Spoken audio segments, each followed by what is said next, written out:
ఇప్పుడే చూశాను అఖండ 2కి సినిమా రేట్లు పెంచుతున్నట్టుగా రాష్ట్ర ప్రభుత్వం ప్రకటించింది. ఇలాంటి ప్రకటన ద్వారా కదా ఐబొమ్మ రవి లాంటి వాడు పుట్టేది.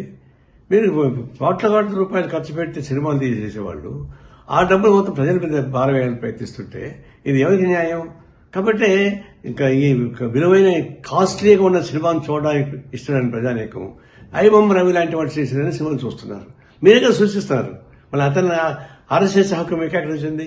ఈ ప్రభుత్వానికి నైతిక హక్కు లేదు. ఐబొమ్మ లాంటి వాళ్ళని అరెస్ట్ చేసే నైతిక హక్కు మీకు లేదు. ఎందుకంటే మీరే సృష్టిస్తున్నారు అటువంటి వాళ్ళని. ఇప్పుడు ఆయన జైలు పెట్టి ఇంకా చాలా మంది వస్తారు.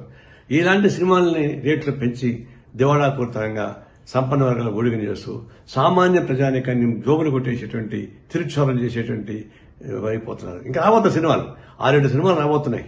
అవి ఎందుకు పెంచుతారు ఇంకా అంటే అట్లా పెంచుకుని పోయి ప్రజలను భారం వేస్తుంటే ఇట్లాంటి ఐబొమ్మ రవి లాంటి వాళ్ళు చాలా మంది పుడతారు. వాళ్ళు రావడం మీ చేత కాదు. ఇది స్వయంకృత అపరాధం.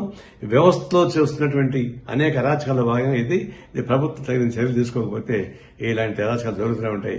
తక్షణం ఈ సినిమాలు ఆ పద్ధతి ప్రజలకు దూరం చేయబాకండి. సినిమా థియేటర్లకి ప్రజలకు దూరం పెంచేస్తున్నారు.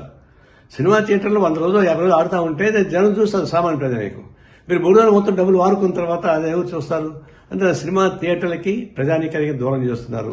కళామతలకి ప్రజలకు దూరం చేస్తున్నారు. ఇది అత్యంత ప్రమాదకరమైన ధోరణి.